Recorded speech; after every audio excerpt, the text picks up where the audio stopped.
evening and welcome to the Standards of Geekness podcast.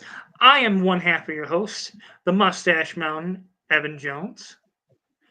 And I am the higher power, the Alpha Angel, Brian Mead, Brian Mercer. How you doing, Evan? I'm doing great. Last week we came up with a fun little idea. I had a lot of fun putting together. I'm really intrigued to see where you go with your what if, where I go with our what if. We're hoping to be joined by the British Nugget himself here in a little bit. We'll see if he fell asleep. He's a nugget. He probably did fall asleep. But I don't know. I don't know if Daniel. Like I warned Daniel last week. Like we weren't gonna go easy on him. We expect receipts here, man. Like you're gonna come at the Attitude Era, the greatest era of professional wrestling ever. You got to know what the hell you're talking about. I hope he did his homework. I hope he did too. He said he did. Dan, I know you just messaged me. You're welcome to come on at any point. You're a part of the show. Well, there's a scary thought. I know. Well, I mean, the standards of geekness have lowered. yes, he can contribute. I'm more than willing to admit that he can contribute every once in a while. He's big on these what ifs, all the Marvel what ifs. So, No, I agree. I know. I'm really excited to see what Daniel's going to bring to the table. I just hope that he isn't turning, the n.W.o into the Avengers or something. Like aliens attacking WCW. Yeah. It would make me long for Vince Russo booking. So Well, he is Vince Russo's long lost British child, so it would make sense.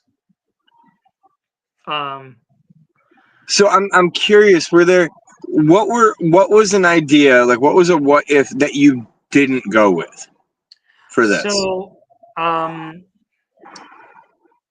what if that I didn't go with, I'm thinking. Trying to think. There was one where it was what would have happened had the Dudley boys broke up sooner. Okay.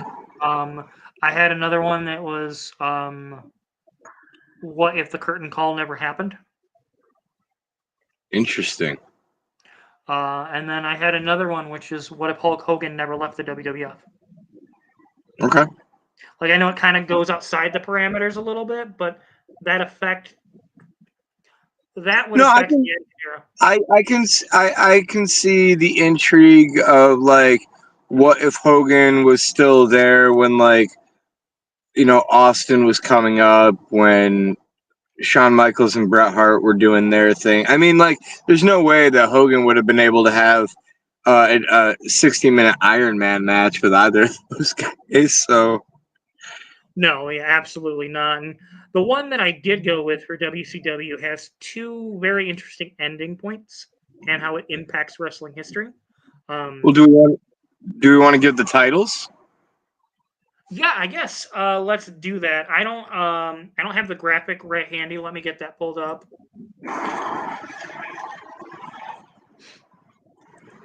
Well, we're waiting for Daniel to get in here. We'll give a little bit of a tease. See, it's interesting that you said you went with, or that you thought about going with, what if Hogan had never left the WWF? Because one I almost went with was what if Randy Savage returned to the WWF? I thought that would have been an interesting one to go with. I did not go with that one, but it was in my mind. Yeah, that was one that I considered. Was what if Savage had either never left or had come back? And also what if Roddy Piper had never left to go to WCW? There's a lot of layers to that one. And then what if Flair had returned to the WWE after all the bullshit with Bischoff? The WCWE? Not familiar with that one. The WWE. But as you guys can see with our infographic here, we've got Brian Pillman, we've got Stone Cold, we've got Rikishi, we've got the Jericho, we've got the Higher Power and Undertaker. There's a lot lot of things we could do there. So I'll go ahead and give the titles for mine first. The first one that I'll be giving to you guys tonight will be my WCW story, and that's going to be, what if the Jericho World Order ruled the mid card of WCW? That might not sound as interesting as it actually is, but I put a lot into this, so give it a chance. And then my WWF one. What if Vince McMahon wasn't the higher power? I'll just leave it at that. Well, there's a little bit of a crossover, I think, with my WWE one and yours. So my titles are, what if The Rock went to WCW instead of the WWE? So in 1996, instead of joining WWE, he joins WCW. And then the other one, what if Brian Pillman was basically everything that happened to Stone Cold Steve Austin? Brian Pillman was the one who went on that journey instead. It was, instead of the Texas Rattlesnake, it was the loose cannon fighting the power against McMahon, fighting the higher power, all on their little journey together. And it ends in a very interesting way. So that's all I'll say about that. Let's go ahead and talk about, before we get into that, I guess, while we're waiting for Daniel to stop tugging his little nugget. He's so excited. The WWE is on the island right now. He can't control his little nugget. Oh, big sweaty man. He's doing his Mercedes Monet dance. Yeah, so Raw was in Glasgow tonight. Well, today, 4 p.m. or 3 p.m., whenever it was. I was still at work when it was going on, so it was a little weird for me. And then SmackDown this last week was in Italy, so it's interesting to watch as we head back towards Vegas. I'm really liking these earlier shows, I gotta say. I am too, honestly. If they were, maybe that's just because we're getting old. Hell, for those you don't know, Brian and I live in the same state. We actually went out to a bar and hung out this last Saturday, and I think we were there till midnight. And at that point, I was bushwhacked. Yeah, we didn't exactly close it down like the old days, bro. Yeah, I'm not capable of that anymore, man. We're old men now. We're old men. Hey, we can butt chug a keg and be fine. No. SmackDown this past Friday. Honestly, SmackDown's just been kind of a mess for the last few months, and I don't know if it's just because they have Road Dogg back booking things again. Liv beating Jade clean was interesting. That was her first pinfall loss in WWE as a singles competitor. It gives a striking amount of credibility to Liv. She was a long-reigning women's champion, but she didn't really need it. It was the other half of that. Like, I didn't really feel like, I think, with Jade coming back off of an injury and everything, I think it's more important to keep her momentum going. I don't feel like Liv really needs that momentum going into WrestleMania with the programs that are currently on the table. I would have much rather seen Jade just her and Naomi fight some more. Like, that's clearly the match. That's like, I don't know if you're just using Liv and Raquel as filler there, or like try to wrap up loose ends. And there's been a lot of reports of heat on Jade in the back, and we can't speak to that, but I don't understand what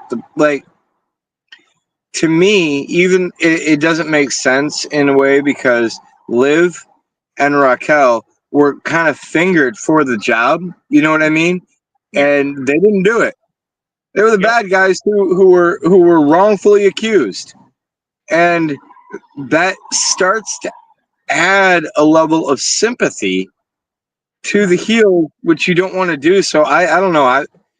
On the one hand, I understand, because Liv is a big name and everything, so you want to put her against, you want big names draw big dollars, and I get it. I don't know. I've noticed since they brought Road Dogg back that not only are women's matches much shorter on SmackDown, the only thing that seems to be being booked correctly is Chelsea Green, like in regards to the women's title scene over there. Yeah, Like, I mean, a couple weeks ago, you and I were talking about like the women's intercontinental title, and I was saying that like there's a world where it could be really exciting. And man, they've completely dropped that. I've lost all interest. yeah, well, the match with her and Raquel tonight was sloppy. Lyra's just not ready for this level of position that they've got her in. Like, she needs to go back down to NXT and work on her character. Like, and I'm not trying to say that to shit on her. It's just I want to care about her, but they're not giving me a reason to. Yeah, there is no character there. It reminds me a lot of like, back when the European Championship or Cruiserweight Championship was just running around, and there was no time given to it at all. It was just there. That's a lot what the women's intercontinental title feels like. It's there. Yeah, it's just like, oh, here's something to appease people, so we're not accused of sexism. But like, and the women's main title over there, it's Tiffany Stratton versus Charlotte. And the interview segment they did on SmackDown. So I have two trains of thought when it comes to it. So a lot of people are saying it comes across as Charlotte burying Tiffany. I think that was its intended purpose. I think it was to get her sympathy. Every single point Tiffany made, Charlotte rebutted. It is Charlotte freaking Flair. She is supposed to be leagues above everybody else. 14-time world champion. She's a superstar. She's presented like that. And Tiffany's got to rise. But it only works if you let Tiffany win. Yeah, and the thing is like, I don't see a world in which Tiffany wins this match unless it's like interference by, like, say Becky returns or someone comes back and makes a debut or something at Mania and costs Charlotte the match. I just don't see a world in which Tiffany wins this, and that makes me sad because Tiffany was super over a few months ago, and it just seems like they've cooled on her. I want to believe in Tiffany, I do, but I feel like it's kind of the same situation as J.W.O. It's just like, give me a reason to believe in the babyface. Yeah, I will give WWE credit tonight. They managed to kind of answer part of that tonight with the whole pep talk that Jimmy and Jay had about why Jay can't beat Gunther. It's because Jay's become a meme of himself, that he's, kind of like, all he does is say yeet after every other word. He's not the judge, jury, and executioner, the right-hand man. That he doesn't have that killer instinct. Yeah, he's missing his killer instinct, which, like, it'll be really how I would fix it. You remember how Mean Gene and Hogan did that training segment before WrestleMania 2 or whatever it was, where it was like they did like the where Hogan was training Mean Gene. I would do the same fucking thing. I would have Jimmy train Jay to get that edge back, and that's all I would do. I would do vignettes of that every week. Only have Gunther and him cross paths. Never have them get physical until the final. Then have that killer instinct there. Let Gunther still stand tall. Then you could have Jay go over in the match. See, I say have Gunther just completely annihilate Jimmy. Yeah. In every way, shape, and form. Don't let Jimmy make it to WrestleMania. If Jay has that extra bit of like, you fucked with my family, that I think would help take this into that little personal level that would help things out with this feud as an overall. But as it stands right now, it kind of feels like a bit of a nugget to me. Speaking of which, how you doing, Daniel? I'm doing good. I'm doing well. Doing the cleanup from all that tugging of his nugget there at the island. 2 hours. I'll wait until they go live, and woke up just on the nick of time. If you say so. And yeah, so Dan, we figured we gave our titles for our what ifs, so we'll wrap Raw up here, and we're Okay. just gonna, normally we would go a little bit more in depth, but this week, honestly, with as I hate calling WrestleMania week this year, but it's kind of Wrestle mid year this week or this year. Middle mania. And I want to be excited, and they gave me a little bit of hope with Jay versus Gunther. I still think Punk's cashing in that favor on Jay after the match, and we're getting Punk getting a main event. There was a little interesting moment during Punk's interview tonight where he said Roman still thinks that his wise man is just his wise man, and then winked at the camera. That all right. That's a little intriguing, but it really just feels like breadcrumbs, and I want a bite of the sandwich. You know what I mean? Yeah, give me at least a little bit of the ham. I've been given very, very little for so long now that I need a bite to tide me over. I need an appetizer.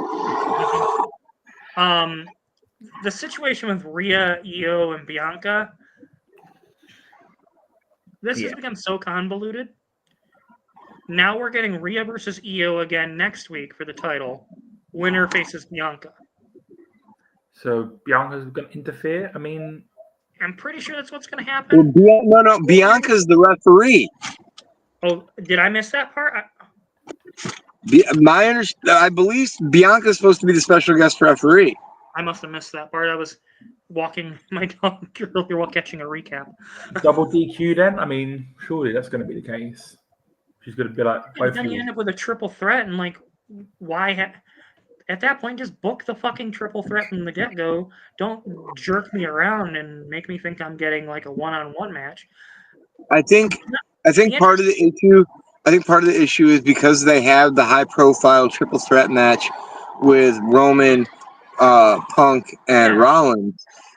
They feel like they need to get to this triple threat in a whole different way, so it doesn't feel the same. But book it as a ladder match then, for fuck's sake. Then give it a gimmick. Yeah, do a gimmick, make it different. And I'm confused about this triple threat because in what world? There's only one other match on the card that deserves to be a main event more than that triple threat, and that's Cena versus Cody. Agreed. I'm going to give Cena props tonight. The promo was much cleaner, crisper. He had the crowd eating out of the palm of his hands. I'm still a little pissed off that we're not getting any mention of The Rock by him or Cody. Mm-hmm. That's where I'm getting pissed. Are we trying to make the audience forget that The Rock was a factor here? Like, do you think we're stupid? It's beyond confusing. Like, we all know what happened. We all saw what happened. You're just like scooting around the point, and if you don't like, The Rock was the one who did this. Mm-hmm. Rock was the one who called for the attack. Yeah. And now why is that not being addressed? Exactly. And like, are you saving him for Mania so he can come in and interfere in the match? But like, even if you are, fine. Rock can come in and interfere in the match. You can still tell me why the fuck, Cena made the choice to team with Rock. Why being with Rock is different than being with, being behind the fans that are stood behind. Like, give me something. It's the why. The why is still missing. And at this point, I don't think we're going to... I mean, he's given us a why, and I think that's as good as we're going to get. He's doing well with it. It's a little weird to see him be a heel. And then the main event, we had Penta versus Braun Breaker ending in a DQ. Judgment Day is interfering. I think they need to figure out what the fuck they're doing, and it seems like all the mid-card is completely up in the air. SmackDown, Raw, honestly, the most consistent program they have right now is NXT, outside of the whack-ass Shield Retribution combination they have going on. And I hate saying that, because right now, honestly, both companies' shows kind of suck. And I'm not trying to shit on it, but like, at least AEW, the matches are good. So I did have this thought that I think part of the issue for WrestleMania might be the fact that Mania has been pushed back this year until April 20th. Normally, Mania is a lot earlier in the month. That's And entirely possible. and so like you're trying to stretch out these storylines for an extra 2-3 weeks. Yeah, which at that point it's kind of like, Yeah, and most of I them guess got if no they're, pizza. I did have a thought earlier on my drive home from work where I was just like, maybe we've been spoiled with riches these last couple years where we've had such a good amount of booking and storylines going into Mania season with Roman being at the top, Cody's chase, it seemed to fire on all cylinders the last couple years. This year's kind of been a letdown. Everything felt like it came together. Yeah. All the parts felt like they came together like watching an Avengers movie. Yeah. Whereas this it still seems hobbled together, like they're still planning around Dwayne's schedule. Yeah. And I think that's the problem. It's just like they see him as much more important than the current storylines. Yeah, fuck that.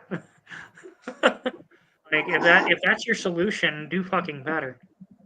AEW, honestly, AEW's programs this week, most of the matches were decent. I'm glad we finally have a conclusion to Mox versus Scope, Edge. Yeah, that Swerve needs to beat Moxley clean and take the title so we can be fucking done. So I can actually get invested into the main event storyline again. I will say that if you as viewers want us to talk about the shot and with the board and the spikes, we will do that. But I'm not doing that tonight. I'm not getting into that tonight. I have some very strong feelings about that. I'm not getting into that tonight. But if that's what you guys want to see, you can let us know. Yeah, And I have very strong feelings about it too. Nope, because I'm gonna get into a rant. Yep. If I do. Yep. Hey Dan, did you do your homework this week? Yes, I did. And does that mean that you have 2 what if storylines to present to us? Yes, I do.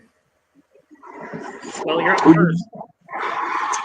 Yeah, you're going first, buddy. We're gonna get with one. Just go ahead with one of your what ifs. You can start with the title, and then you can tell us the tale. Afterwards, we'll ask some questions. Evan's gonna go ahead and go second, give one of his stories. Then I'll go. We'll go back to Daniel and back around the circle. Sounds good. Now, which one do I want to choose? They're both quite good, to be fair. But I think I've been talking up this one for a week. Evan, you know what this one is. Brian, you know which one this is. I'm pretty sure you know which one I'm more excited about to talk about. It is, what if Rikishi did do it for the Walk? Now, the premise is we're still going to get the same moment of it being revealed as Rikishi who ran over Austin with the car. Everyone says that was a bad idea. But how would that change things if they went in a slightly different direction? So I have put a few parameters in this storyline to try and make sure everything lines up a bit more perfectly, because we all know The Rock's got to go away to Hollywood and become the huge megastar he's got to be. Rikishi's still got to be released, because eventually he does get released and he does go on to Indies and does a little bit of TNA, whatever. Jamal has still got to become Umaga, and yes, okay, Rosie and Jamal are part of the storyline. I will let you know now. And Rosie has still got to become the superhero in training. So we start in the reveal. October 9th, 2000. Mick Foley comes out, says he knows who did it. He knows. He came with dates. Dan came with dates. He's better than me because I did not come with dates. All right. I came with dates too, Dan. So good job. I only know dates. I'm like trying to figure out the crucial parts. So, October 9th, 2000, Mick Foley comes out, makes the announcement saying he knows who did it. Obviously, The Rock's already out. Rikishi comes out, announces, I did it. I did it for The Rock. And we still get the same moment. The Rock's like, huh? What? No. And he still disowns him, still has that situation. But we push a little bit of a change. You see, Austin, after that moment, comes out and attacks Rikishi. We don't hold it. We don't push it for a couple of weeks. We do it there. October 9th, 2000, Austin hears that Rikishi did it, comes out, theme stick hits, and The Rock seeing that's family, that's cousin. He's not going to just stand by and let him get his ass kicked. So he tries to separate Austin. He's like, no, just stop. Rock, just hit in the face. Not intentional, but, he wants to get his hands on Rikishi because he fucking put him on the shelf for over a year. So, obviously, it sets up Rikishi versus Austin at No Mercy. Same as before. We still get that match. It is brutal. It is just an absolute assault. It is an absolute destruction of Rikishi. And he's just getting absolutely destroyed. And Austin looks like he's going to win. And that's the expectation. Until The Rock music hits. And he runs down to the ring. And everyone's in, why is The Rock out here? Grabs his title. Hits Austin in the back of the head. And Rikishi stands up out the corner. Looks at Austin. Looks at The Rock. And smiles. Goes for the cover. 1, 2, 3. Everyone is stunned to what just happened. And then we hear, and this is where it's going to be very modern WWE. Rikishi just does. I acknowledge you, my tribal chief. Yes, we are getting a 90s version of the Bloodline. And eventually, the next war comes out. The Rock explains why he did what he did. And basically explains the fact that Austin, since he debuted, he's always had the spotlight. He has always been in his way. He has always felt like his family have never been given the opportunities they rightly deserve. So he wants to show us and prove to Austin that our family is the best family in professional wrestling. And I'm going to make sure no one, and he repeats, no one, takes his spot ever again. Rikishi comes out. And basically, we have the ending of Too Cool. He basically says that he's been a joke. The WWE treat him like a joke. They stick him with these two idiots. They want him to dance every week for these kids. Well, he doesn't want to be it anymore. He wants to be an enforcer. So, The Rock announces that he is Rikishi's personal enforcer and is going to make sure that he is protected on the road to WrestleMania. So, for the next couple of months, we have a storyline where The Rock and Rikishi are getting the upper hand on Austin. Austin is trying to fight both, but he just hasn't got the power. He hasn't got the ability to handle not just one, but two huge heavies, essentially. And honestly, he's been looking for people who want to team with him. He even goes back to Triple H. But he says, no, I am not going to help you. We are done. I don't care what is going on. I do not want any part of this. So, eventually, he does find a partner. And I decided I'm going to go for a weird pick. I thought, who would be a great pick to deal with this new version of the Bloodline? You see, Austin, he could definitely handle what, but he needs somebody to handle Rikishi. So who does he bring in? much earlier than anticipated. And this is a huge payoff of someone's contract. You hear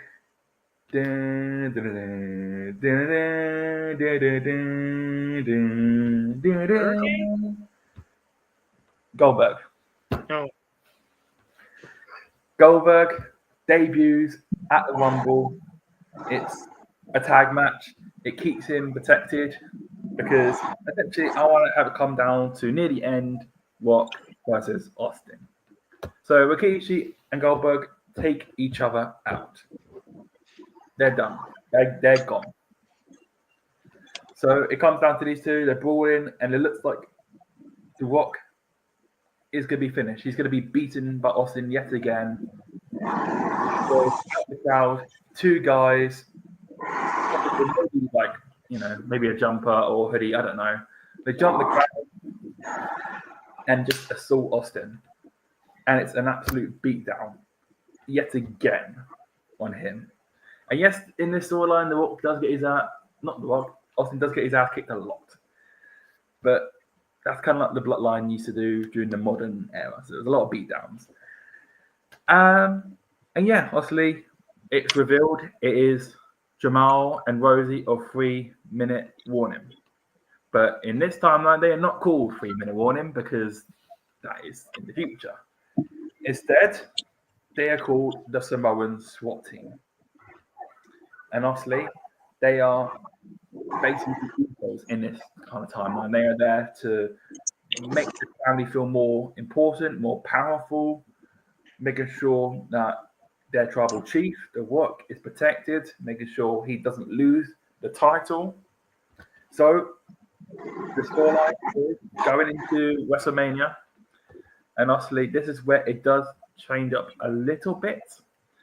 I decided I could go one or two directions with this main event. I could either go with Austin beating him, and then we finally get that moment where, Rock just can't beat Austin. But I decided if I go with that moment, lessen the Rock's career. That is a good push on. I think most of his career, he just needed that big one-up on Austin. So I decided we're going to keep it a little bit the same, but with one small difference is The Rock beats Austin. But we have a new member joining. And I don't know how people are going to enjoy this, and it's basically a Sami Zayn replacement for this 90s version of the Bloodline. I know people I'm definitely going to hate this. I go with Mick Foley as just normal Mick Foley. He's not Mankind anymore. He is not Cactus Jack. He is not Dude Love. Just normal Mick Foley. Just pure violence, Mick Foley, and costs Austin the title, and not only the title, but also his career. His career retires here. He doesn't get, stuff with Bischoff and anything like that. This is that. Once he's done, he's done. He doesn't make any more appearances. And that's how we do this. Obviously, low on the card, we have Goldberg versus Rikishi. That's a huge main event. Goldberg gets a huge victory, beating Rikishi. And Jamal and Rosie win the tag titles low on the card. And yeah, obviously, for the most part, they all hold gold apart from Rikishi. But obviously, he's more of an enforcer. He's more just there to protect the Rock and making sure he doesn't lose his title. And yeah, obviously, I haven't really thought past WrestleMania because I feel like there's a limit to where I could take it. But obviously, if I was to do it, obviously, eventually you'll have to deal with the fact that the Rock's got to go. So obviously, there's going to be a power struggle where Rikishi wants to take that spot, just hold it down for the Rock, until he gets back. But obviously, Mick Foley is not part of the family, but he has a good relationship with The Rock, and so he feels like he should be able to represent the family just for this temporary, time while The Rock is away.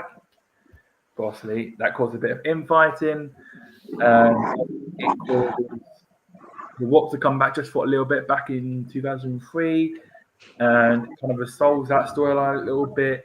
Obviously, eventually Rikishi and Jamal and Rosie turn on Mick Foley. The Rock comes back, saves Mick Foley, and essentially kind of wraps up just a little bit. But obviously, Rikishi, Sakoa at this moment, has a rogue bloodline, and we have a lot of infighting between the three, and eventually Rikishi, it doesn't get resolved like WWE used to do. Like nothing used to get resolved back in the day in the Attitude Era. So literally, he just gets released, and they don't really talk about it. Jamal, obviously, eventually gets stuck backstage and repackaged into Umaga down the line. And Okay. You're well past the Attitude Era now. Yeah, I'll try to wrap up a little bit. Yeah. It's an interesting story. Brian wins the beer bet on the you making an Avengers storyline. Yeah, it's not winning an Avengers storyline. It was more of a Dan, one of the best elements of the Attitude Era. 99% of the stories you come up with are Avengers storylines. It's okay, buddy. It's okay.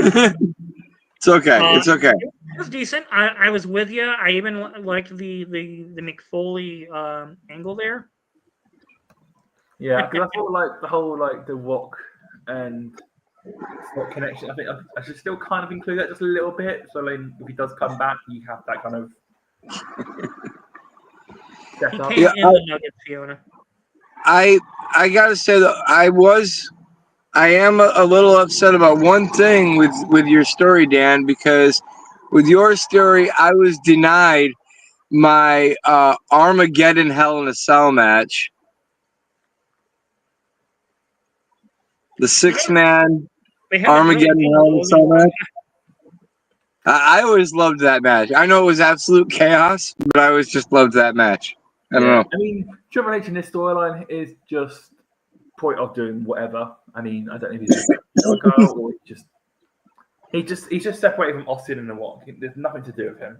Just everything. That feels like an antithesis of his character at the time, though. Yeah, it's like he probably had a quad injury. He probably had a torn quad. That's why he wasn't there for that story. That's what we're going with. All right, Evan. Yeah. And his thing, I wanted to do the head shrinkers, but I was like, obviously that was before the Attitude Era, really, and also I know Jamal and Rosie were kind of post Attitude Era, so there was not really a Samoan tag team I could have used. I mean, I know too, but I thought Small SWAT team. I dig it. All right. Well, I guess let's continue on the Samoan train. My what if is called What If The Rock Went to WCW instead of WWE? So, for those of you out there who aren't aware, Dwayne's dad, Rocky Johnson, the Soul Man, the late the great, was a longtime tag team specialist in the WWE. He actually signed on to work an event in Saudi Arabia while under contract with them, which led to a falling out with Vince. So, originally, Rocky got him, basically The Rock got the shot in the WWE through his relationships with his father and all the other wrestlers there. This doesn't happen because of that falling out. Pat Patterson, all those guys won't return his calls. But Eric Bischoff hears of a young, promising Dwayne from his days at the University of Miami, follows his career, invites him to the power plant, where he gets trained by Bill DeMott alongside Bill Goldberg. So you see where things are starting to hear. So Bill's going to join WCW a little earlier. But basically, it's 96. He comes in as similar style babyface, leaning on the High Chief Peter Maivia's likeness. So you still have that similarity going on, with the name. But so The Rock has the same character, but he struggles to connect with the audience similarly as he did before. He wins the European Championship. He feuds with Jean-Paul Levesque before he leaves for WWE. He feuds with William Regal, eventually dropping the title of William Regal. Realizing that the cusp of the Attitude Era is upon them, The Rock, he realizes he's not connecting. Bischoff and him, and being advised by Hulk Hogan, because for those that don't remember, Hulk and The Rock lived near each other during this time period too, and they go ways back from the relationship that his father had with him. So basically, Rock goes heel. Sting versus Hogan is the main event of Starrcade that year. Dwayne, instead of joining something like the Nation of Domination, joins the n.W.o, helping Hollywood Hulk Hogan retain his title versus Sting, costing Sting the match. Man, you're just trying to piss everybody off today. Oh yeah. I came out. Pew, pew. They cost Sting the match. We instead of getting that clusterfuck we had with Sting and Hogan 2 years later, we get Sting and Hogan a little earlier. And all throughout that year, Dwayne, with his new edgy character, he's basically going to become a cocky, third generation heel, basically, in the n.W.o. And in this storyline, the n.W.o doesn't grow more than 5 people. We see the addition of the $1 Million Man as a manager, and Rick Rude as the final member. Obviously, Rick Rude's storyline, he's still kind of functioning as a manager too.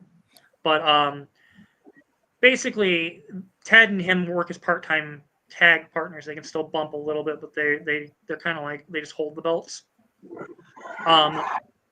For your version, what about Six? He never comes.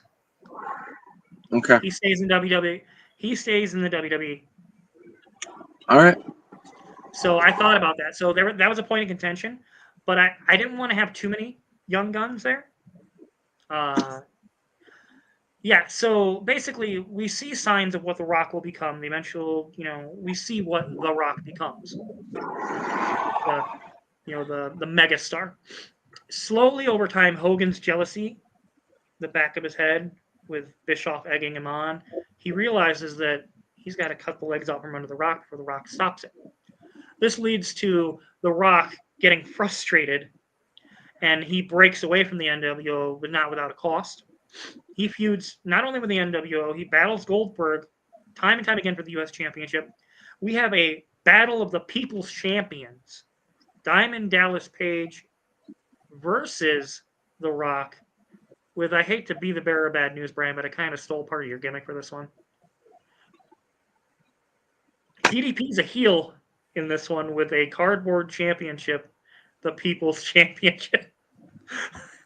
And they battle for months over this title, all leading back to Dwayne finally making his come up and beating Hogan at Starrcade for the championship, becoming the true People's Champion, and helping WCW recapture some of the momentum in the Attitude Era. Now, I don't think this necessarily changes too much because we're still dealing with a lot of guaranteed money, bad booking with the rest of the show, frustrated talents. I think that's still going to be there. The fallout is you don't have Bret Hart join WCW. He stays in WWE. You don't see any of the bullshit that we saw in WCW until Russo comes along late 99, early 2000s. And at this point, The Rock. So Russo still comes along and fucks everything up. That's good to know. He's a fixed point in time. Sorry. The Rock, in his very last match in WCW, puts over Scott Steiner in a triple threat with Booker T. And the final episode of Monday Night Nitro. And he saddles off into the sunset to become a Hollywood star, never joining WWE. Ooh, interesting. It's like the complete opposite of Daniels. I know, right? Well, so the interesting thing here is how does this affect WWE? So we had Stone Cold, we had The Rock. They were back and forth, back and forth. None of those matches ever happened. We still get Austin versus McMahon, but it's interesting because does Triple H rise up to the occasion and become the heel that Austin needs? Do we get McMahon Helmsley era earlier? Does Kurt Angle come along, or does Jericho joining? Imagine getting Jericho versus Austin earlier. McMahon doesn't become the same heel without the Montreal Screwjob. Yes, that is an interesting point that I thought of. The Montreal Screwjob still happens, but in a slightly different way. He does it to Taker. In this storyline, it's Taker that goes to WCW. Huh. Okay. I tried to do a little bit of different, creative things there. And then I don't think it really saves WCW. In this timeline, I also think Ric Flair joins WWE much earlier, especially with falling out with Bischoff during the late 90s and early 2000. So, yeah. Okay. Because it's interesting because the WWE machine kind of helped The Rock get to Hollywood. But if you go back and you look at it in time, WCW actually had a better media machine because they were connected to CNN and the Turner cable networks, all the movie theaters, the Atlanta, Hollywood pipeline. There's so many different, dominoes that happen here. It's an interesting thought experiment. If Hogan had been with The Rock, if The Rock had been at Hogan's side during the Black and White versus the Wolfpack era, I could see that being really entertaining. That would have been a lot more exciting matches as opposed to trying to put him with Eric Bischoff for the umpteenth time.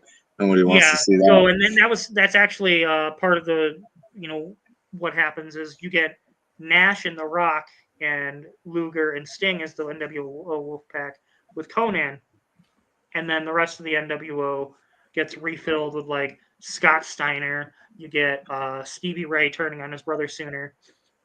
You get all these different characters that come along to kind of fill it in. The problem is WCW was so dependent on ex-WWE guys at the time to kind of fill spots as they failed to build future stars. And the future stars that they didn't stick around long enough and went to WWE. That's a really good segue. You mind if I take over now? Break the walls now. So my first what if tonight is, what if the J.W.O ruled the middle of the card? And the J.W.O stands for the Jericho World Order. This all begins on January 15th, 1998. Jericho, and this match really did happen, Jericho faced off against Rey Mysterio Jr. for the WCW Cruiserweight Championship on WCW Thunder. Again, this is a match that actually happened. Jericho did win the WCW title in real life, but in this little version, during the match, Disco Inferno makes his way down to ringside, distracting the referee while Alex Wright shoves Mysterio off the top rope, allowing Jericho to land a lion salt and pick up the 3 count to become the Cruiserweight champion. In the back, we see that Dean Malenko is absolutely furious at the result of this match. He doesn't like that Jericho, Disco, and Alex Wright are doing things in an underhanded way. He believes in tradition, and he immediately goes after Jericho and Jericho's new Cruiserweight title. Unfortunately, he is not successful. He does not defeat Jericho, and Jericho begins to belittle Dean Malenko endlessly. Meanwhile, Dean Malenko's friend, Chris Benoit, I can't believe I'm doing a story with Chris Benoit, teams up with Malenko against Alex Wright and Disco Inferno a couple of times with back and forth results. But in the end, the constant badgering and beratement by Chris Jericho leads Dean Malenko to pack his bags and head home. Again, these are real beats that happened in this story that I'm trying to keep, mainly because this is the point in where we actually had the real life Chris Jericho Man of 1,004 Holds promo, and god damn it, I'm not losing that promo. That's still in here. Okay. Armbar. Armbar. Reverse Tokyo armbar. Jericho, Disco, and Wright begin to wear J.W.O t-shirts, Jericho World Order. Mysterio tries to defeat Jericho for the Cruiserweight Championship in March of 98, but he'd be stopped by Juventud Guerrera, who would join the J.W.O. So now it's a four-man group: Chris Jericho, Alex Wright, Disco Inferno, and Juventud Guerrero still wearing the mask. At Slamboree, May 17th, 1998, in the Cruiserweight Battle Royal, Dean Malenko wins the match after El Dandy eliminates himself. Now, in real life, this is where I'm starting to make some big changes. In real life, it was actually Juventud Guerrera who eliminated himself as the down to the final two men. And the last man rips off the mask. You find out it's Dean Malenko. He goes on later in the night to defeat Chris Jericho. This is exactly what's going to happen here. Malenko's going to defeat Jericho and become the new WCW Cruiserweight Champion. On June 11th, 1998, the J.W.O. frame Dean Malenko for breaking into Eric Bischoff's office. Bischoff strips Dean Malenko of the Cruiserweight Championship. Malenko and Benoit are furious, but there's nothing that they can do. Meanwhile, Arn Anderson is watching on from the background. At the Great American Bash, Jericho wins the vacant Cruiserweight Championship in a fatal four-way with Rey Mysterio, Dean Malenko, and Billy Kidman, with the help of Juventud Guerrera. Juventud is then confronted by Eddie Guerrero asking why he acts like Jericho's puppet when the only one winning gold in the J.W.O. is Jericho himself. Juvi confronts Jericho, who says he will give Juvi a match, but if Juvi loses, he has to cut ties with the Luchadors completely by removing his mask. Oh. Jericho defeats Juventud, and Juvi removes his mask and remains with the J.W.O. Again, this was a big point for Juventud Guerrera in his real career. Losing the mask, while like it was a hard thing for most people, for most wrestlers, they didn't want to lose masks. Oh, it would be a really big deal for a cruiserweight to lose the mask. It was a big boon for Juvi. It was a big push for him. He had a lot of success after losing the mask. I don't want to take that away from him. So yeah, sometimes that's benefits. Juventud, however, does retain an amount of resentment towards Chris Jericho. Yeah.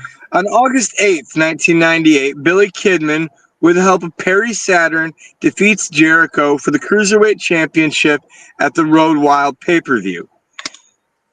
This 2 weeks later would inspire Billy Kidman to leave Raven's flock. On Nitro, Jericho says that he's moved on from the Cruiserweight Championship, as it's a belt meant for someone like Alex Wright or Disco Inferno, not mentioning Juventud Guerrero. Jericho then challenges Stevie Ray, and with the help of the J.W.O., Jericho defeats Stevie Ray to become the new WCW television champion. Again, this is a match that actually happened. Jericho did defeat Stevie Ray for the TV title. Bischoff then confronts Jericho telling him the JWO need to watch their step going after n.W.o gold. Jericho says he takes opportunities just like Eric, and if given title matches, the rest of the JWO would have gold too. Bischoff says he will grant title matches to the members of the JWO if Jericho agrees that the JWO will be there when Bischoff wants a favor. Jericho agrees. Ooh. On September 1st, 1998, at an episode of Nitro, Disco Inferno and Alex Wright challenge Scott Hall and the Giant for the tag team championships. However, they are not successful. Juventud, however, challenges and defeats Billy Kidman for the WCW Cruiserweight Championship. On September 14th, 1998, the Four Horsemen reunite. This is a huge and classic moment in WCW.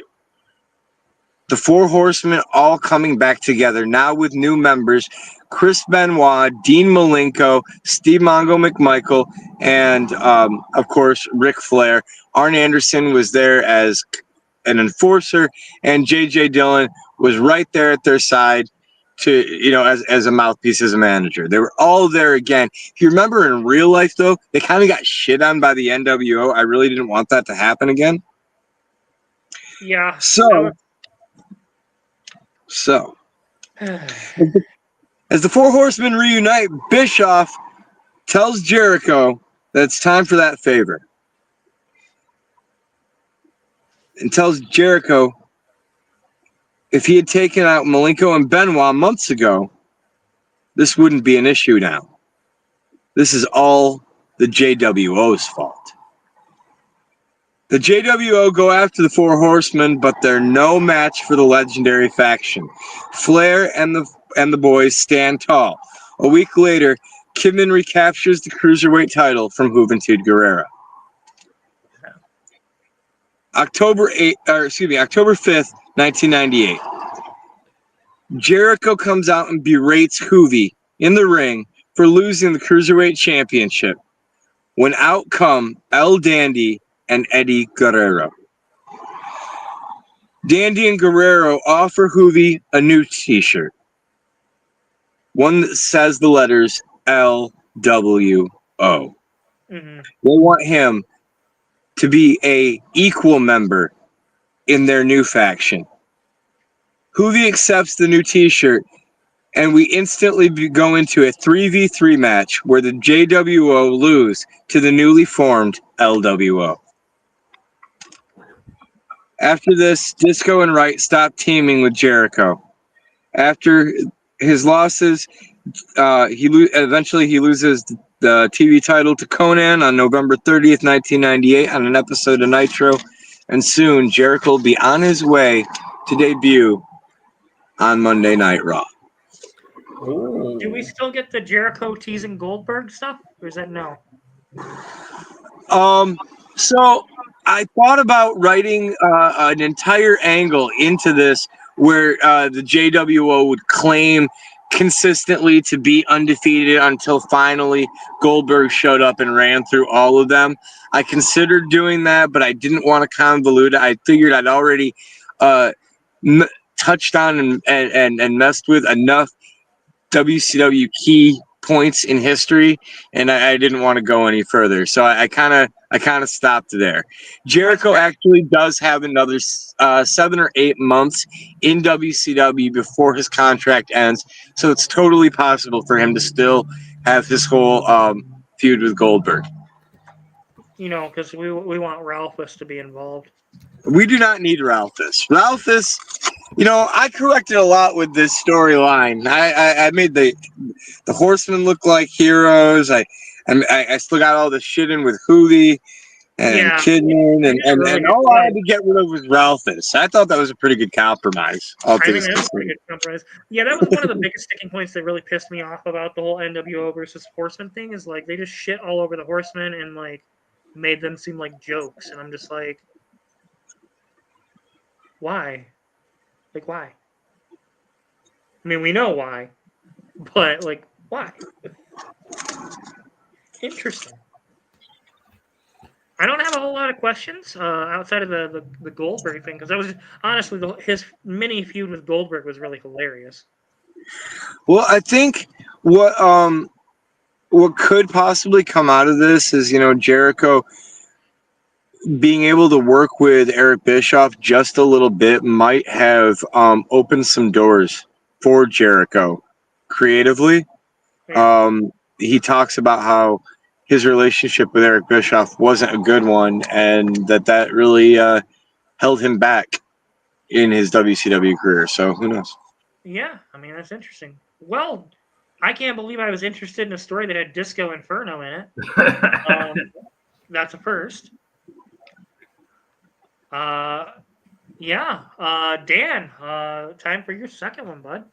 Cool. So my WCW one is: what if Bret Hart was the third member of the N.W.o? Oh, now we're just completely corrupting timelines. Okay.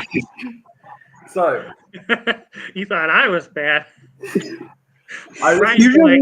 You're like Shawn Michaels. Shawn Michaels who?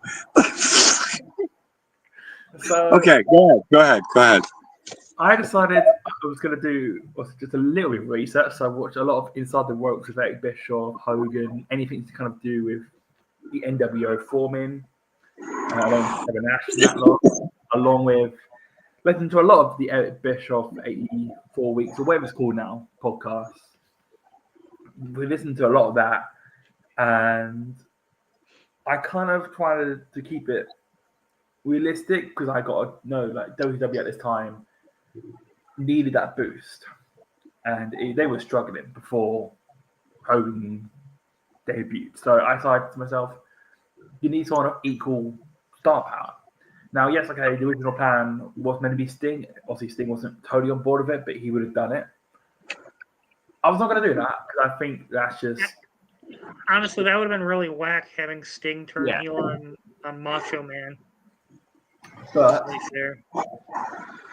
this is going to basically cause a very early NWO civil war because the screw job is still going to happen. Yes. Screwjob leads to Bret directly leaving and then joining the NWO. Yeah. So I'll get into it. I'll tell you how it begins. So obviously, we know in real life, Bischoff told Hogan about NWO staff and third man, and so he wanted to be it. But obviously, in this timeline, Bischoff, when he comes to the idea of that, he's like, "Nah, I got something better." Which Hogan is. What do you need to ask? There's just a 3-month delay here because July 7th, 96 was Bash at the Beach, and then the screw job was November 9th. So yeah, I know. I'm getting there. Don't mind. Making sure we're all aware of the details here. So, obviously, Bash at the Beach, Hogan, like normal, just comes down, saves him. He's not part of the NWO. He just fights them off. He's not a part of it. He's not a part of it whatsoever. He's more like the good guy. He doesn't become Hollywood Hogan in this time. He doesn't evolve that past changes a lot because of the marketability and obviously all that stuff. Bischoff and the board wanted to stay as a face. Obviously, Hogan, we know, didn't want to do that because, yeah. But anyway, let's just dive into it. So, obviously, July, Bash at the Beach, it's just Hogan's saving Macho. So eventually, we do get Hogan and Macho Man versus the Outsiders. And that kind of happens for the next couple of weeks.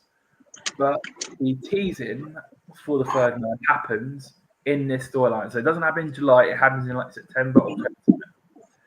And the teasing, we've got a third man and he's on his way. And obviously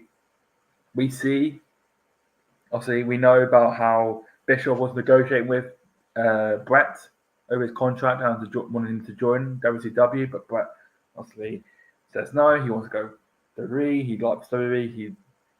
It's his home essentially. Obviously, we had the screw job. Then he signs for WCW. So obviously there's still that controversy.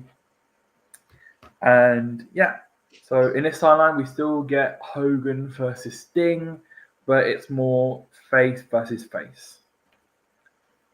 So eventually the outsiders do appear, and Sting and Hogan stand back to back and wait to face off against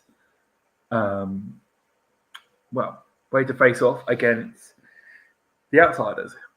But two more members jump the barricade. So there's an n.W.o member at this point. They're not called the n.W.o, but this is basically going to be them on each side of the ring. Reveals Davey Boy Jr. Other side, Jim Neidhart. And everyone's like, wait.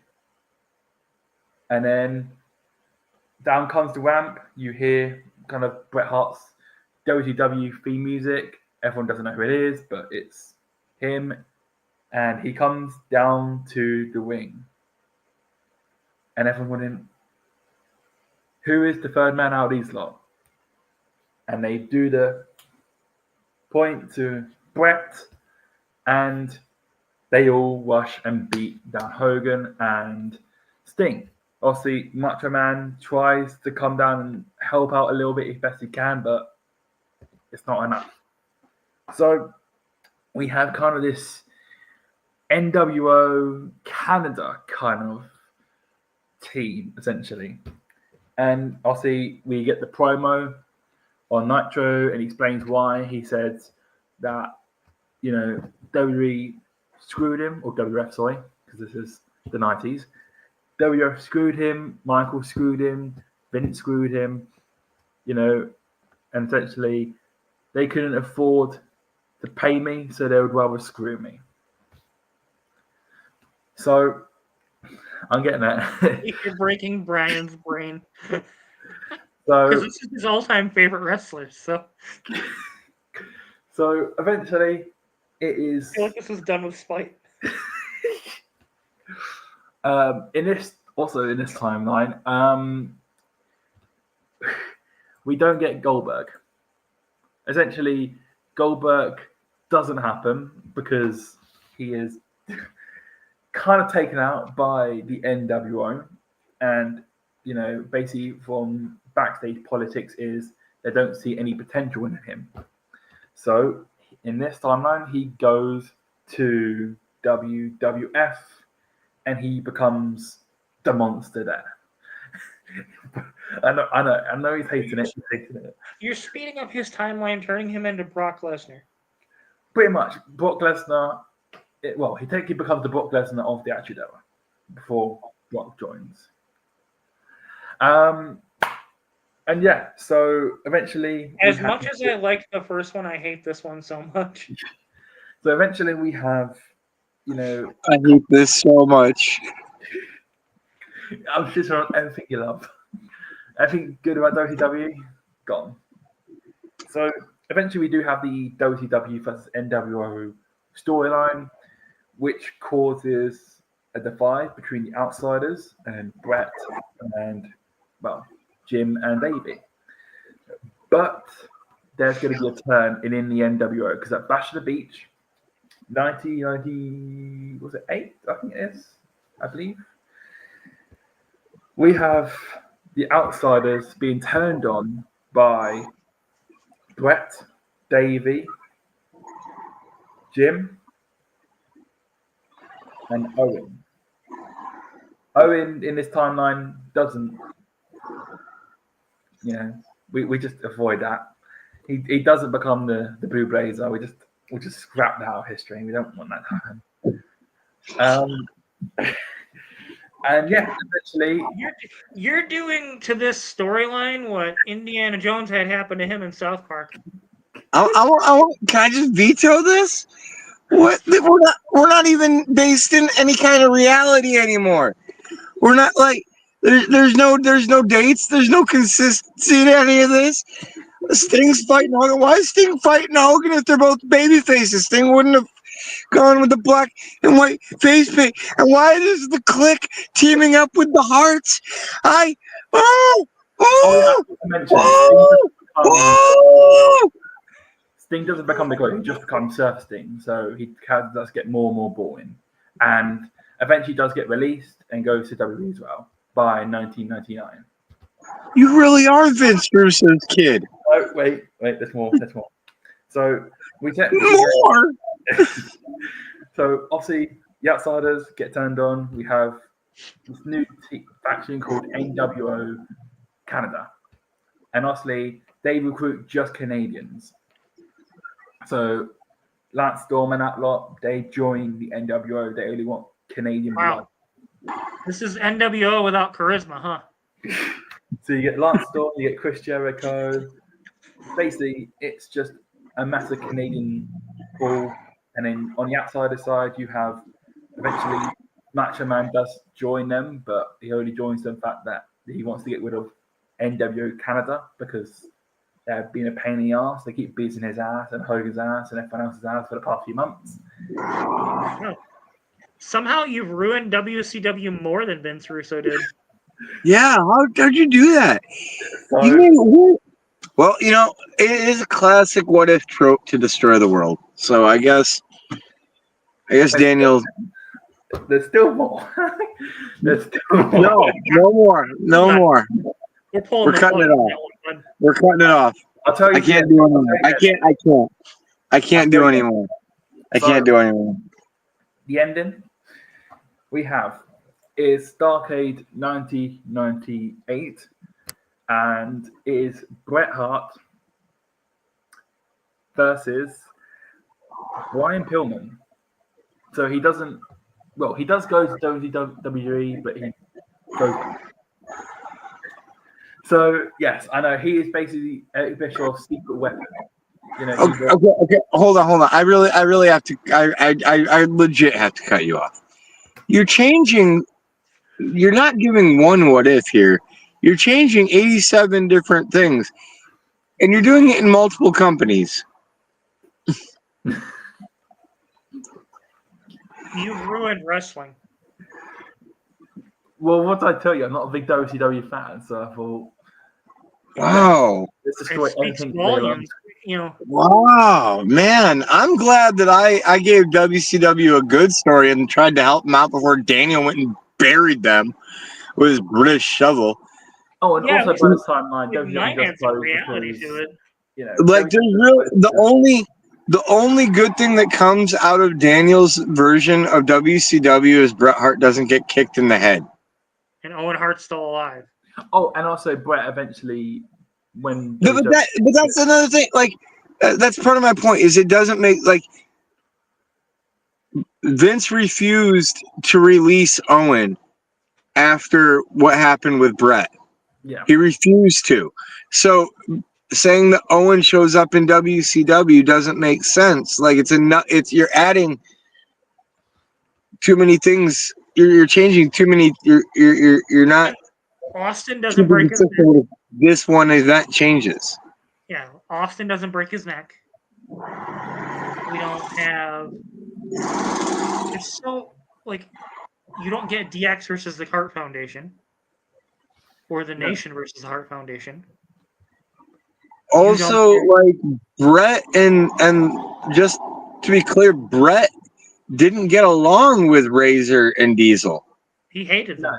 But that was good. I was getting to that point in the storyline. Essentially, he kind of used them to get what he wants, which is build up his team, the people he cares about, the people he respects.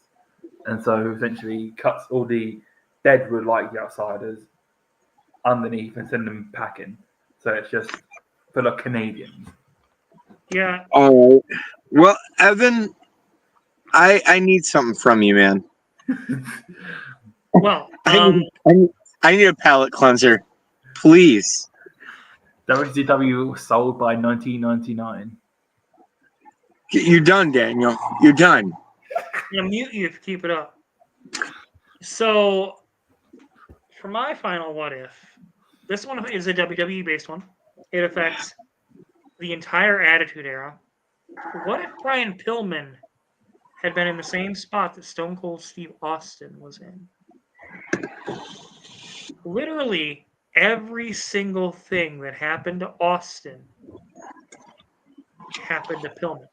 The only point of divergence is what happens to Austin. So Austin gets injured. Or they have a match. Austin gets injured in the match at King of the Ring. Pillman then faces Jake the Snake Roberts. Instead of Austin 316 says, I just whipped your ass, he basically goes, similar promo, but it's the loose cannon just went bucking off on you. Basically the angle is he's still leaning into the loose cannon angle. And it's Pillman who's cutting this defining promo. So by winning the King of the Ring, and we're saying that has like the same impact that the Austin 316. Same impact. I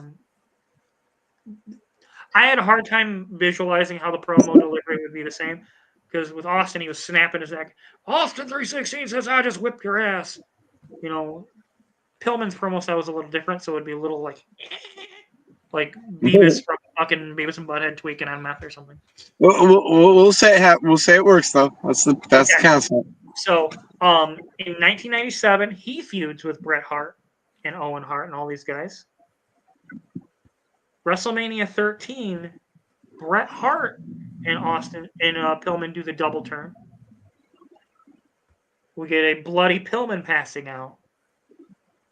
We still get a twisted tweener kind of in the role of what Austin was doing.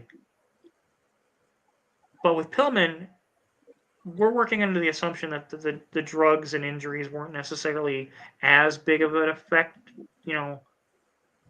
This all leads to him feuding with Vince McMahon all throughout 1998, all throughout 1999. His unpredictability here is the reason that this works still. Because he's a loose cannon. He could, instead of Steve Weisers, he's got a loaded gun. He's got that gun. So we're still doing the loaded gun promo. Oh, yeah. Oh, yeah.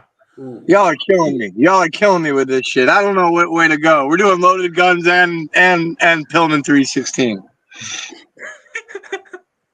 I did this specifically to break Brian, so I told him he wouldn't like it.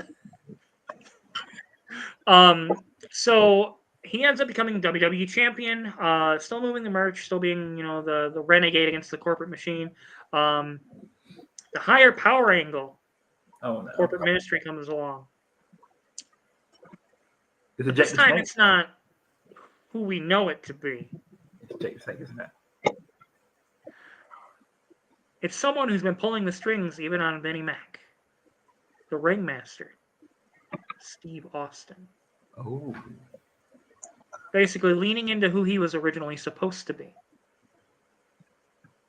Setting up every event that trickled out from that, leading to a WrestleMania main event between Brian Pillman, Stone Cold Steve Austin, where Vince screws Pillman, and then Austin becomes champion, feuding with Rock, feuding with Triple H, because Pillman's health deteriorates at this point. Oh. A little further down, he doesn't die yet. Wait, he's still gonna die? He's still gonna die. The following WrestleMania, he's found dead in his hotel. Damn. That is how the story ends. I told you wouldn't like it. What causes this? Was it same as before? Was it just same thing as before? Just it happened later. The interesting how it impacts history is we don't get the defining moments from Austin, so it's different. It's like you're eating sour candy, and it's like you can even after you finish it, you still taste the sour candy. I got a question. Does he still become the rattlesnake, or is it like a different version of Austin? It's a corporate rattlesnake. He becomes the basically think Randy Orton 2009. Okay. Far more cold, far more calculating. His knees don't give out as quickly, so he's able to wrestle into the 2004-2005 era consistently. Does he ever get his neck broken, or is it because he doesn't? The neck break still happens, but it happens against Pillman. That's part of the injury. And then John Cena retires Stone Cold Steve Austin at WrestleMania 23. Ooh. Yes, Cena. Oh no, I can't say Cena because he broke up with me. You're a stage 5 clinger. Did the breakup happen? He broke my heart. I thought it'd be an interesting thought experiment with my 2 what ifs. I tried to play it loose and fast, so hopefully everybody out there enjoyed it. I know Brian probably died a little. I think the thing that's intriguing me the most is like the idea of having WrestleMania with Pillman and The Rock. That's And the like the series of WrestleManias being Pillman and The Rock. And I actually think Pillman would have had some bangers Yep. with The Rock. So like I'm down for that. Like just from that point. I don't know how Pillman would have I don't know how he would have like the interaction with The Undertaker would have been. Because a lot of Austin's run was with The Undertaker. I don't know. That was the hard part for me. Pillman instead worked The Rock and Triple H more. That would make sense. I could see Pillman and Triple H or Pillman and The Rock working better together. Yep.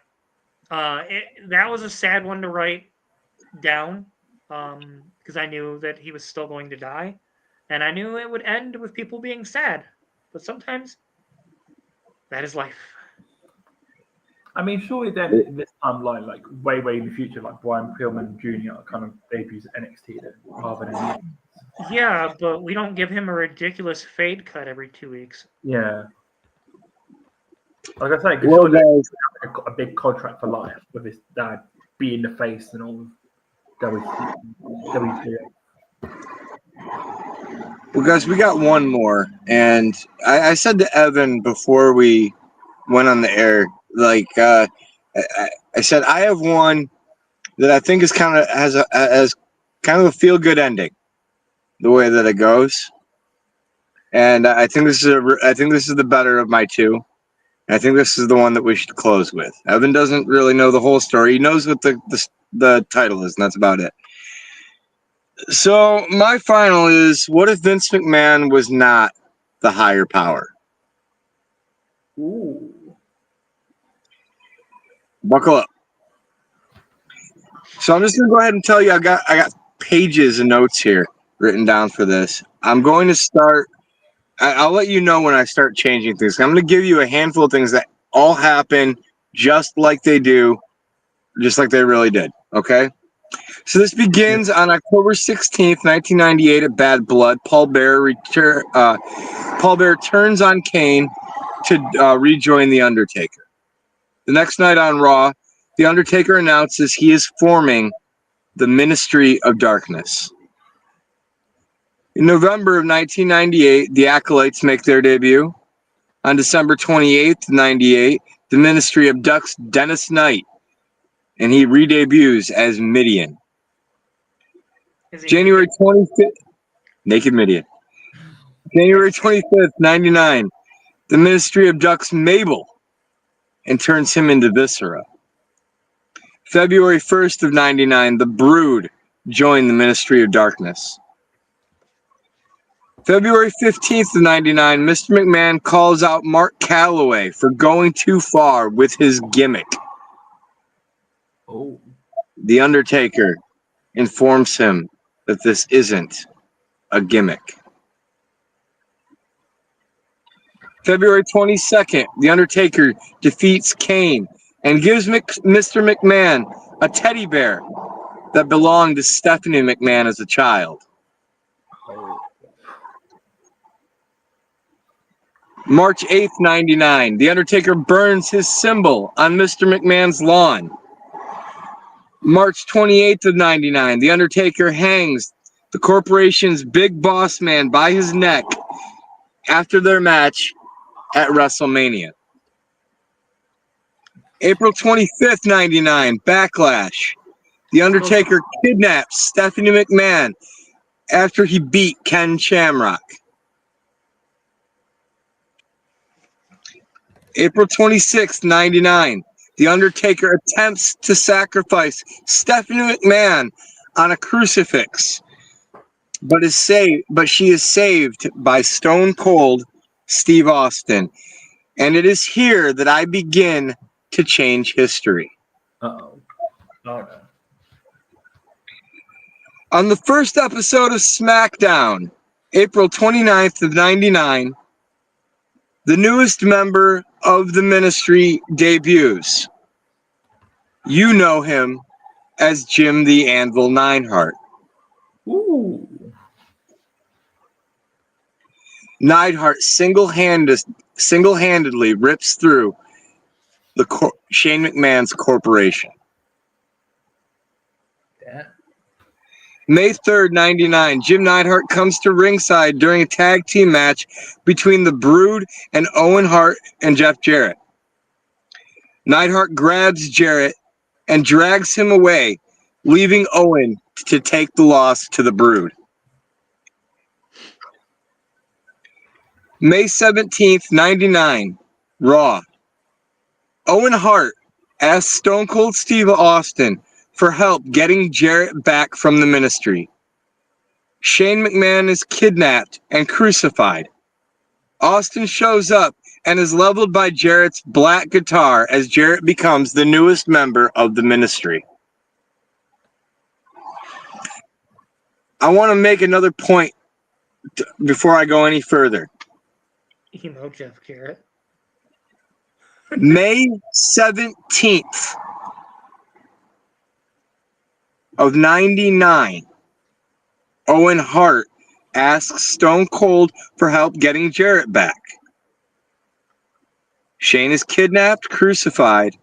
Austin is shut up and leveled by Jarrett's black guitar. All of that happens on May 17th of 99.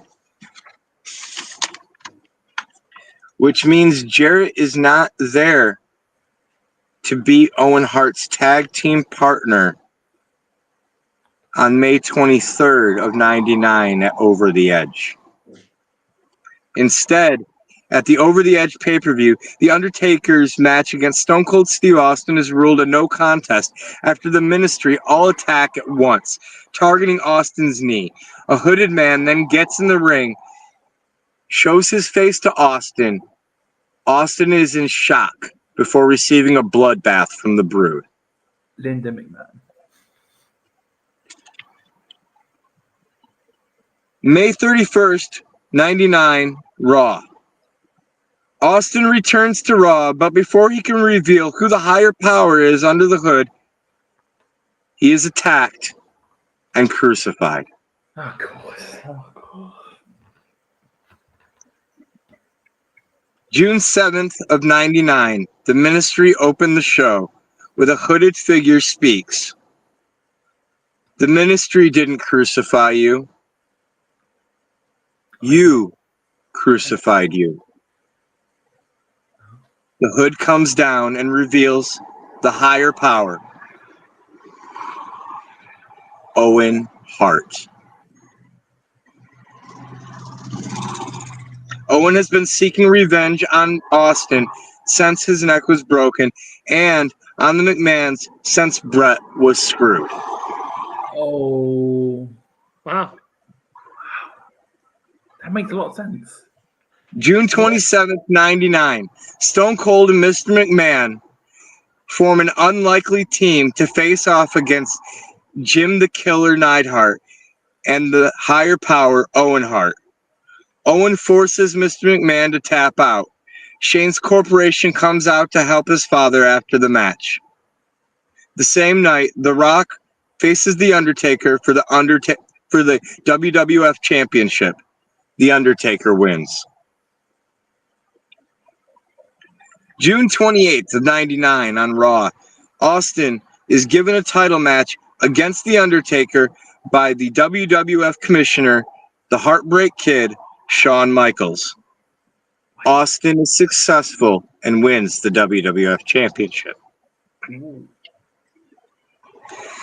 July 5th of 99, the Ministry kidnapped Mr. McMahon. Convinced he will be the next converted, Austin is approached by Shane for help. Austin agrees and leads the charge in a battle to save Vince. Austin is successful, but learns Vince was forced to sign a title match for the higher power, Owen Hart. July 25th, 1999, fully loaded. Owen Hart defeats Stone Cold Steve Austin for the WWF Championship, ushering in the era of the Black Heart.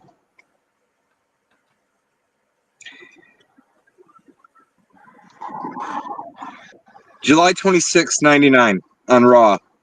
Mankind is attacked by The Undertaker, but is saved when The Rock and Austin come to his aid and fend off the Ministry of Darkness.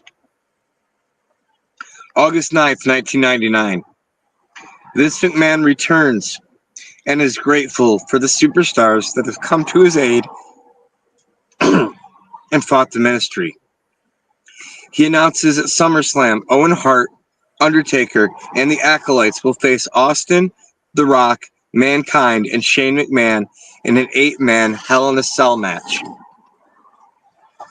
If the Ministry wins, they take control of WWF fully, but if they lose, they will be forced to disband. August 22nd, 1999. Stone Cold, Mankind, The Rock, and Shane defeat the Ministry and end the era of darkness in the WWE. Undertaker would take a break after this. Jeff Jarrett would leave for WCW. Mankind would defeat the higher power Owen Hart on SmackDown 2 weeks later with the help of Stone Cold Steve Austin to become the new champion. In the end, because Jarrett was kidnapped before Over the Edge, Owen Hart becomes a champion and doesn't die. The end. How'd I do, boy? Pretty good. Damn. Sorry, everybody. I got a little choked up there. The fact that Owen never won a championship was a big deal to me, and getting to write this and correct that meant something to me. So, Yeah.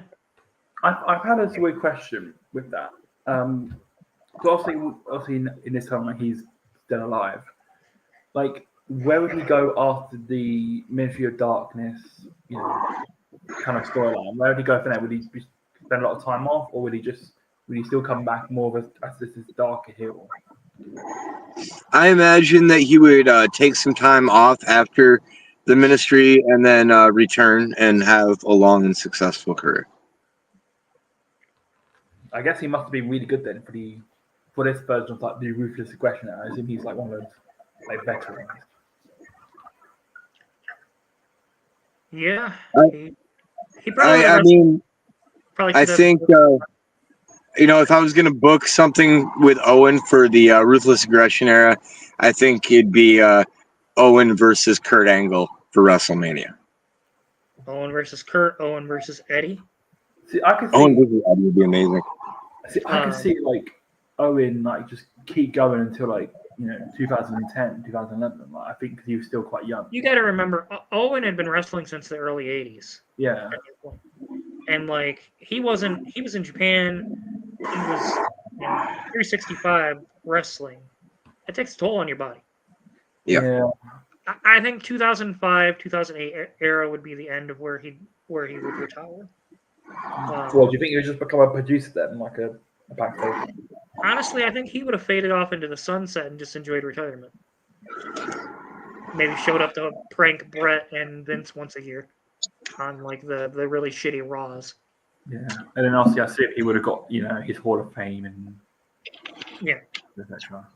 And it is sad that that Owen never got to win the WWE Championship, and honestly, his death, so much trickled down from that.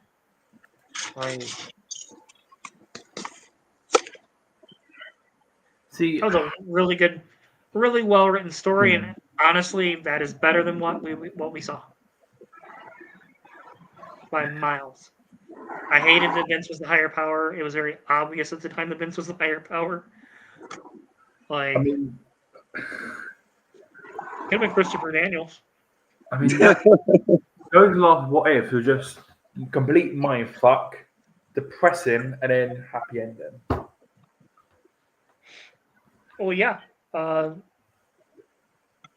It just proves of 3 different creative directions and 3 different outcomes.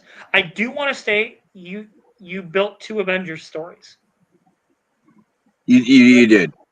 The next time we do this, Daniel, no Avengers stories of any kind. Okay. That's your restriction. So, for those of you out there who really enjoyed this episode, and we're planning on branching out in hopefully next show. I'll have some more time to actually set it up. But we're going to be trying to branch out on TikTok, do a multi-stream on YouTube and TikTok. And we want you, the viewers, to let us know what you like from these stories, what you'd like to see us do. Wrestling's beautiful. It's storytelling. It's this, way to tell, a story with your body, with your mind, with your creative soul.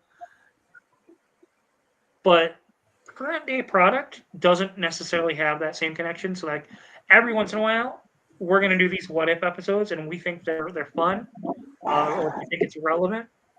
So, you've got to say at least the PGA has a lot of maybe potential. once a month we could do this, where it's one episode just dedicated to what ifs. Hopefully, Mania season doesn't continue to suck. With AEW, we've kind of come to expect it. There's a show in Detroit in May that I don't even know if I want to attend. That's how far that's fallen. Jesus. Yeah. But overall, I think 6 really different stories. You had Avengers story number 1. You had The Rock joining WCW. You had Brian tell a very eloquent first story. You had Avengers story number 2. Essentially, the complete destruction of WCW into 1999. And yeah, you just did that documentary, the rise and fall of WCW. Just collapsed the entire company. Like, it's like you hopped into Vince Russo's body and just fucked it to death. Well, I mean, to be fair, Vince Russo How can I ruin WCW faster? Should have been the title of your story. Like, I mean, the fact that in this timeline, Vince Russo doesn't get a job because WCW is closed by that. What if WCW didn't win for 83 weeks? That's great. Well, then that just erases all the podcast history too. I mean, no, they do well. I mean, they do. And then, 6 weeks. I know my second story was kind of depressive. It had some good moments. Pillman got his moment in the sun. Austin got to be the ultimate bad guy and put Cena over to establish that next superstar. And then it ended very, very sadly. And then Brian with his heartwarming Owen Hart story really kind of... I love that it's a heartwarming Owen Hart story where I make him the ultimate evil. I know, right? So I'm thinking... Written like a trivia. I'm thinking for the next one, let's branch out.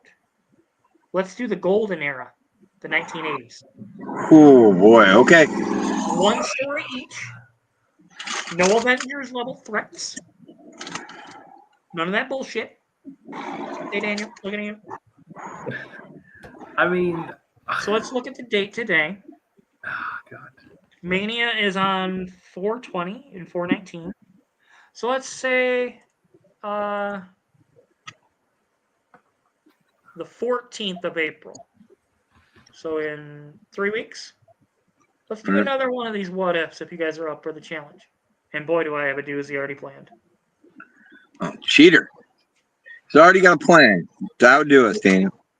Oh, I am the guy that is setting up everything. I mean, I don't know how I'm gonna not do a good 80s WF storyline without an Avengers initiative. Yeah, but I've known you long enough, and I listened to your pitches that all of your stories are Avengers stories. All of them. Your mid card, your lower card, your women's division. They're all Avengers storylines. They all end with famous. They all end up forming a team and they're being the bad guy and Yeah, which etc. that is the No, it's a you a can comic make a book big. on- You can make. Dan, I'm down with you making a big story. I just want it to be a big story I haven't heard before.